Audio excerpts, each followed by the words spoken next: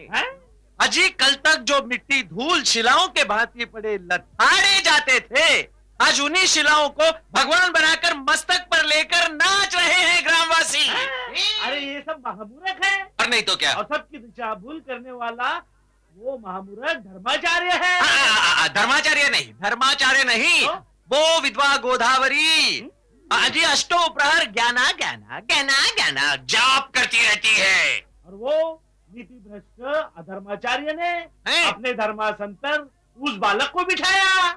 महामूर्ख है वो धर्माचार्य, महामूर्ख। प्रणाम सज्जनों, प्रणाम। क्या कहते हैं रुद्रम भट्ट? गणेश पंत, भिक्षु शास्त्री और बल्ला की बात सत्य लगती है। तो क्या वो सन्यासी की संतान है? महामूर्ख। क्यों बल्ला? निस्संदेह है। अजय उनकी योग्यता ही क्या है? तो आपसे तो निश्चित ही कम है। एक कार्य करते हैं। अवश्य। यहाँ ये जरा ताकि मैं बोल सकूं। बल्ला और भिक्षु शास्त्री की बुद्धिमत्ता का साक्षात्कार अलंकापुरी वासियों का होना आवश्यक है। इसलिए इन दोनों का भगवत गीता पर प्रवचन रखते हैं इस मंदिर में। प्रवचन नहीं। लो, ज्ञानेश्वर को भी पता होना चाहिए कि आपकी योग्यता क्या है। प्रवचन नहीं। अरे कल आप में दोनों में से ही कोई तो धर्माचार्य बनेगा ना। भिक्षु शास्त्री चलते हैं। अजी सज्जनों, अजी सुनिए तो। आप क्या कहते हैं सज्जन?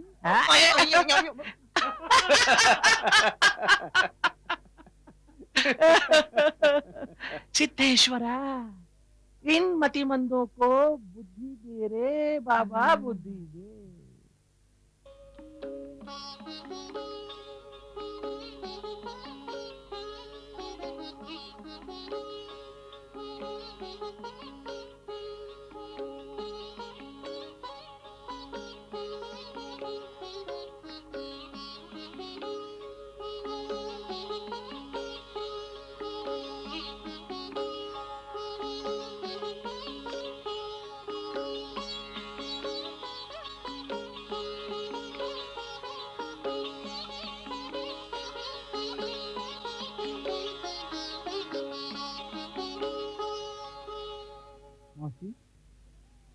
ये औपचारिकता क्यों?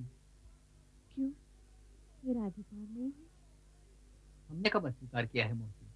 तो मैं जो करती हूँ मुझे करने दो। बचपन से उपेक्षित रहे, न उत्सव, न समारंभ, न निष्ठान। तुम ज्ञानी ईश्वर रूप हो, किंतु मूर्ख भक्त की सेवा, उसका हठ ईश्वर स्वीकार करता है ना। वैसे इसे स्वीकार करो मेरे समाधान के लिए। आज सारा भोजन मैंने स्वयं बनाया है। और हाँ,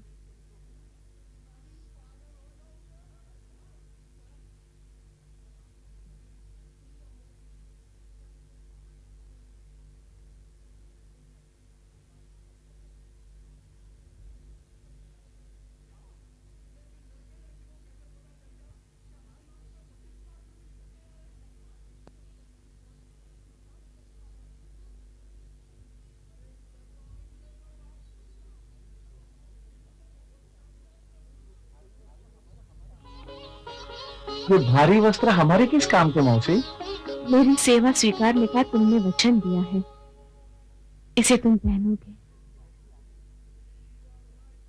जैसी आज्ञा मौसी, किंतु हम निश्चित क्षण ही पहनेंगे। तुम्हारे प्यार, तुम्हारे स्नेह के आगे हमारा कोई हक नहीं। हम तो संतुष्ट हैं कि हमें मां स्वरूप मौसी मिली। क्या ना मेरे पुत्र,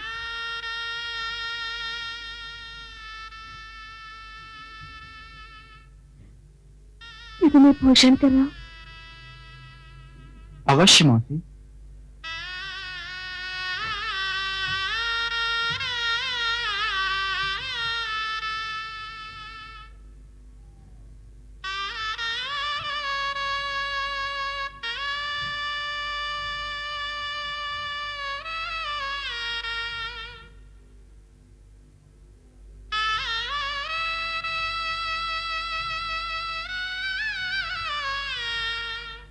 संत ज्ञानेश्वर संत ज्ञानेश्वर संत ज्ञानेश्वर संत ज्ञानेश्वर संत ज्ञानेश्वर संत ज्ञानेश्वर संत ज्ञानेश्वर